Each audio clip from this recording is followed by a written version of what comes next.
और इसी पर ज्यादा जानकारी के लिए हमारे साथ हमारे संवाददाता रितेश मिश्रा जुड़ गए हैं। रितेश, एक बार फिर से हंगामा देखने को मिला है, फिलहाल वहां पर क्या तस्वीरें हैं, कैसा माहौल है, अपडेट दीजिए सबसे पहले तो।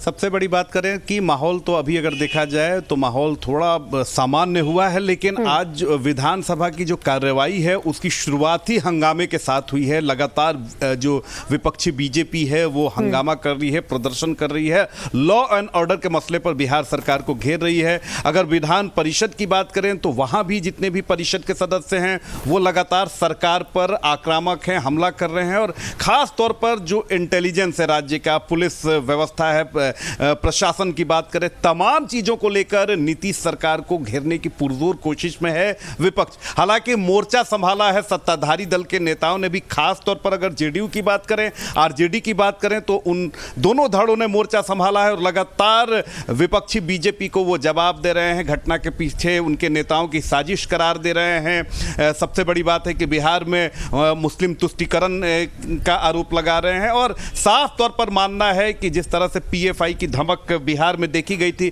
इसको लेकर भी बीजेपी जो है वो लगातार सवाल उठा रही है। कई बार स्थिति ये हुई कि नेता प्रतिपक्ष विजय सिन्हा के नेतृत्व में जितने भी विधायक हैं वो सदन से बाहर वॉकआउट कर गए और अपनी बात रख रहे हैं, लेकिन अभी सदन जो है वो सुचारू तरीके से चल रहा है। लेकिन जितने भी दिन, अब 2 दिन सिर्फ विधानसभा की कार्यवाही बची हुई है और जो कार्यवाही है ये पूरे हंगामेदार रहने के आसार हैं, क्योंकि एक ऐसा मुद्दा विपक्ष के हाथ लगा है जिस पर कहीं ना कहीं नीतीश सरकार खुद को असहज महसूस कर रही है। कि आप देखिए कि पिछले 3-4 दिनों में बिहार के 2 जिलों जो हैं, जो 2 जिले हैं वो पूरी तरीके से आग के शोले में वो तब्दील हो चुके हैं। लगातार लॉ एंड ऑर्डर पर सवाल उठ रहे हैं, लगातार वहां से स्थितियां जो हैं वो पूरी तरीके से सामान्य नहीं बन पा रही है। तो इसको लेकर बिहार बीजेपी काफी आक्रामक है, वो सदन से लेकर सड़क तक आवाज उठाने की बात कर रही है, आंदोलन करने की बात कर रही है। और दूसरी तरफ अगर बात करें सत्ताधारी दल के नेताओं की, तो वो लगातार ये आरोप लगाते नहीं थक रहे हैं कि इन सारी घटनाओं के पीछे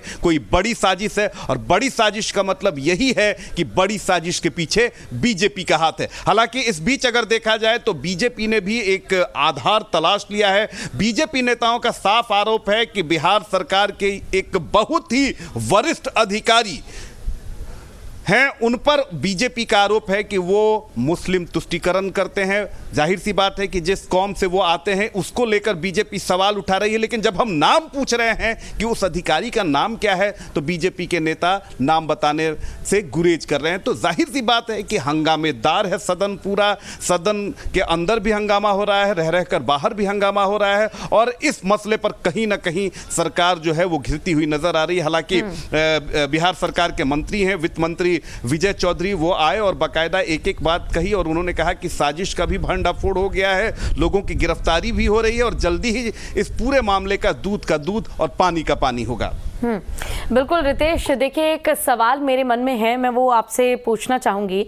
जब विधानसभा की कार्रवाई हुई तो देखिए विपक्ष हंगामा करता नजर आया, सत्ता पक्ष ने भी अपना बचाव किया, तमाम आरोप लगाए गए, सब कुछ ठीक है, सब कुछ बिल्कुल अपनी तरफ से जो भी किया जा रहा है विधायकों की ओर से, मंत्रियों की ओर से, वो बिल्कुल ठीक है।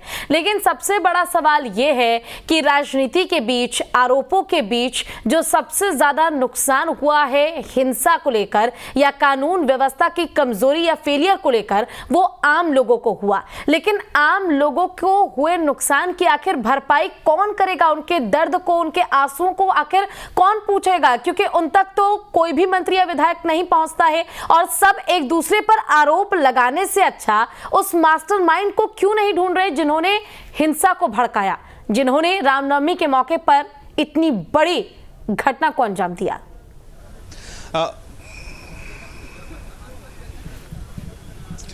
बिल्कुल सटीक प्रश्न और बहुत ही जायज सवाल आपने पूछा है और यही सवाल पूछा, जिस सवाल को आपने पूछा है यही सवाल जो दंगा पीड़ित हैं वो लोग पूछ रहे हैं। एक परिवार पूछ रहा है जो इस प्रदर्शन इस झड़प में प्रभावित हुआ है। जाहिर सी बात है कि इस पर खूब आरोप प्रत्यारोप हो रहा है। विपक्ष के लोग सरकार पर हमलावर हैं, सरकार के लोग विपक्ष पर हमलावर हैं, लेकिन आज तक किसी को फुर्सत नहीं मिली कि बिहार शरीफ के उन इलाकों में आप जाएं जहां पर ये सारी चीजें हुई हैं। कितने का नुकसान हुआ आज तक उसका आपने आकलन नहीं किया। सासाराम में कितने का नुकसान हुआ, कितने लोग बर्बाद हुए, कितने लोग पलायन कर रहे हैं, इसका आप आकलन नहीं कर रहे हैं। उनके दुख दर्द में आप शामिल नहीं हो रहे हैं और सिर्फ आप इस पर राजनीति कर रहे हैं। जाहिर सी बात है कि जो लोग इसके पीड़ित हुए हैं, जो इसकी जद में आए हैं, उनके आंसुओं को पोंछने वाला कोई नहीं है और ये ऐसा घाव है जिसकी टीस उन्हें पूरी जिंदगी सालता रहेगा। होना तो ये चाहिए कि इसमें सभी दलों को एक मंच पर आना चाहिए, शांति की अपील करना चाहिए, जो इसमें दोषी हैं उन पर कठोर कानूनी कार्रवाई करनी चाहिए और किसी भी राजनीतिक दल से हो, किसी भी संगठन से हो, उस पर जब सारे लोग मिलकर कानूनी कार्रवाई करवाएंगे तो एक बहुत ही अच्छा मैसेज जाएगा राजनीतिज्ञों के लिए भी और जो आम जनता है, जो पीड़ित है, उसके लिए भी। लेकिन यहाँ पर जमकर राजनीति हो रही है और बीजेपी हर बार कहती है कि वो धर्म की या जाति की राजनीति नहीं करती, लेकिन तुष्टीकरण शब्द का इस्तेमाल करके बीजेपी बता देती है कि आखिर किस तरह की राजनीति और किस स्तर पर राजनीति भारतीय जनता पार्टी करती है। फिलहाल आपका बहुत बहुत शुक्रिया इस तमाम जानकारी के लिए।